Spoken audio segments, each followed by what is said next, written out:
watching this video, and it's not on Cyrax and Flyrax's channel, please tell a member of staff. We reserve the right to instruct our lawyers to insist on the death penalty for copyright infringement.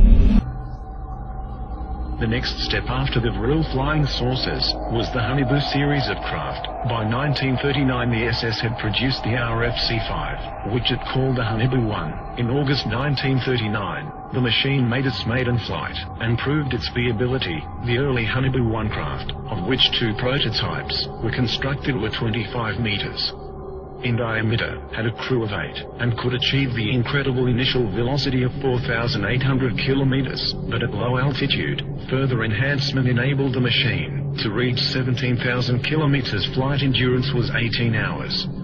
To resist the incredible temperatures of these velocities, a special armor called Victolan was pioneered, specifically for both the Haunbeu and Vril series of disc craft.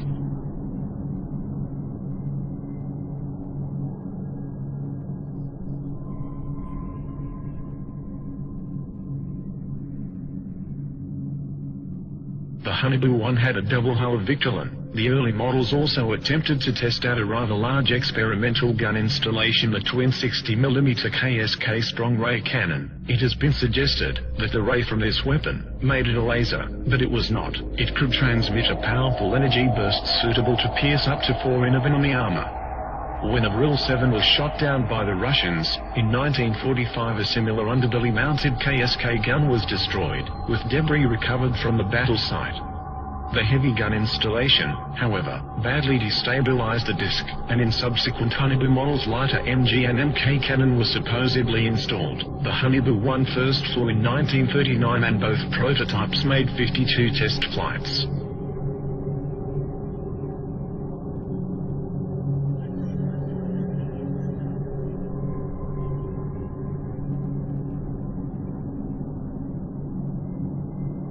In 1942, the enlarged Haunbeu 2, which was 26 meters diameter, was ready for flight testing. This disc had a crew of 9, and could also achieve supersonic flight of 6,000 to 21,000 kilometers with a flight endurance of 55 hours. Both it and the further developed 32-meter diameter Haunbeu 2 had heat shielding of 2 hulls of Victolan. The craft were constructed and tested between 1943 to 44. The craft made 106 test flights. By the end of 1940, the Haunbeu 2 had entered service as a reconnaissance aircraft, and there is certainly photographic evidence to support this. For example, one was caught on camera near Antarctica in 1940. The design of the Haunbeu 2 should be noted for future reference. Whatever their exact nature, it appears confirmed that a range of alternative design aircraft were by now on the drawing board, or hovering above the ground. Some of these designs proved worked, and successes were being reported. On 17 April 1945,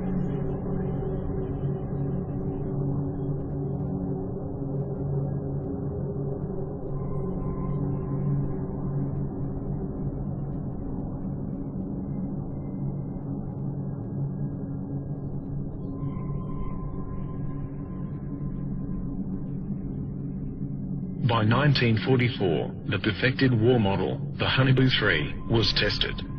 2 prototypes were built. These massive machines, several stories tall, were crewed by 20 men.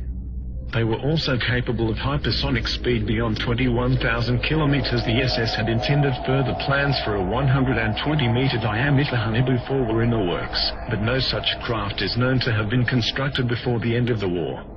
However, these new technologies were coming online too late, for the war was already being lost and won. Within months the Allies and Russians had poured into Central Europe. Hitler was thought dead and the war apparently over, and as soon as the war was over, ghost rockets started appearing over Scandinavia, and within 2 years flying saucers were being reported wholesale over mainland United States. It was no coincidence.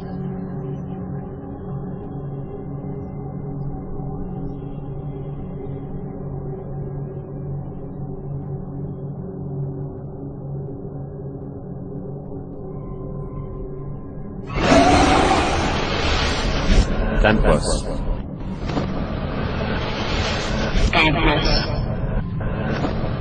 Tempus.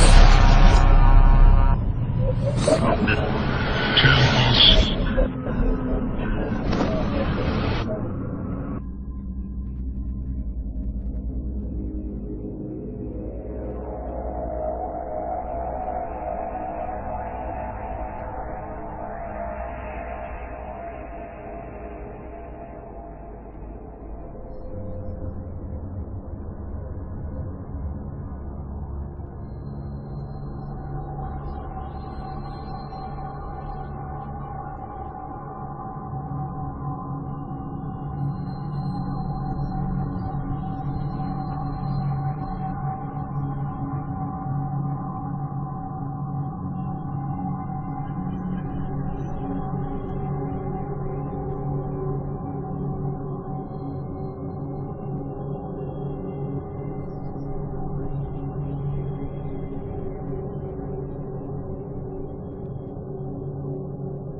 The New Believers.